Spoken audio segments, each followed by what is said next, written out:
Euro forecast for the next 6 months. Dan Atkinson 1306, the 26th of October 2020. Europe's single currency is 21 this year and, in terms of its dollar value, you could say it has spent 2 decades going nowhere. Launched in January 1999 at $1.17, the euro is currently worth $1.1847.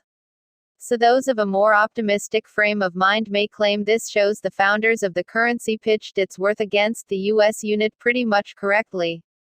Those founders include some barely remembered figures, such as European Commission President Jacques Santer, German Chancellor Gerhard Schroeder, French President Jacques Chirac and the former Dutch Finance Minister Wim Duisenberg, who served as the first president of the European Central Bank.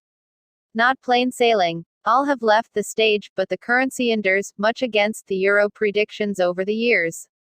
Between the signing of the Maastricht Treaty in 1991 and the currency's launch 8 years later, there were those who insisted it would never happen. Then there were claims it would fall apart as a result of the 2008 financial crisis, which would see the likes of Greece and Italy leave the Eurozone and, possibly, the European Union itself. In the event, they did not, and the currency, initially serving just 10 countries, now circulates in 19 of them. However, that the currency has survived and is close to its launch value does not mean the past 21 years have been plain sailing. Far from it. Just 2 years into the euro's existence, it was hurtling downwards towards parity with the US currency, prompting some hilarity among commentators who recalled the boast in Brussels that the euro would allow the EU to look the dollar in the eye. As finance ministers gathered in Prague for the annual meetings of the International Monetary Fund and World Bank in the autumn of 2000, the group of 7 leading economies launched a rescue mission, intervening in currency markets to support the single currency. There were suggestions that this was throwing good money after bad, and that dollar parity was inevitable. It was not, proving once again that making a euro currency forecast can be a tricky business. The question now, as the currency heads towards its 22nd year, is whether the euro rate will go up. What is the euro forecast for the next 6 months?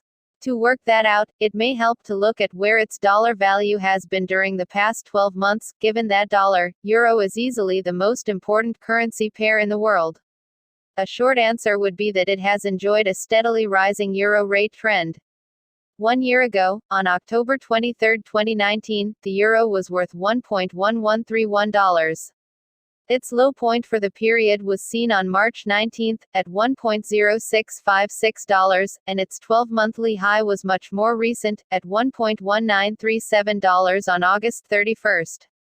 Inconclusive election would hit the dollar. The main influences on its dollar performance during this time have been concerns that the U.S. Central Bank, the Federal Reserve, is prepared to pump more liquidity into the American economy to kickstart its recovery in the wake of the coronavirus crisis. All things being equal, the more dollars there are in circulation, the less they are worth. Subsidiary factors weakening the dollar against the euro have included social unrest in U.S. cities and suggestions that President Donald Trump may not accept the result of November's presidential election if he fails to be returned to office. This last issue is key to any kind of euro forecast for the next 6 months. A convincing victory for either Mr. Trump or his Democratic Party challenger Joe Biden would steady the dollar and make less likely any further gains for the euro, while an inconclusive result, possibly resulting in lawsuits and constitutional deadlock, would propel further funds into the single currency. However, while Eurozone politics may lack some of the drama of the US variety, it is not quite as set and stable as is sometimes assumed. Germany's Chancellor Angela Merkel is on her way out ahead of federal elections between August and October next year, depriving the continent of someone who has been a major source of stability. Her French counterpart Emmanuel Macron does not have to face the voters until 2022, but local elections in June this year delivered a painful setback to Monsieur le Président. Perhaps it is just as well that Italy, the EU's third member of the G7, does not go to the polls until 2023.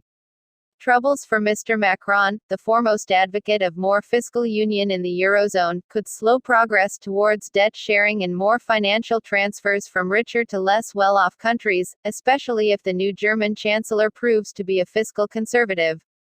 big debts in settlement system.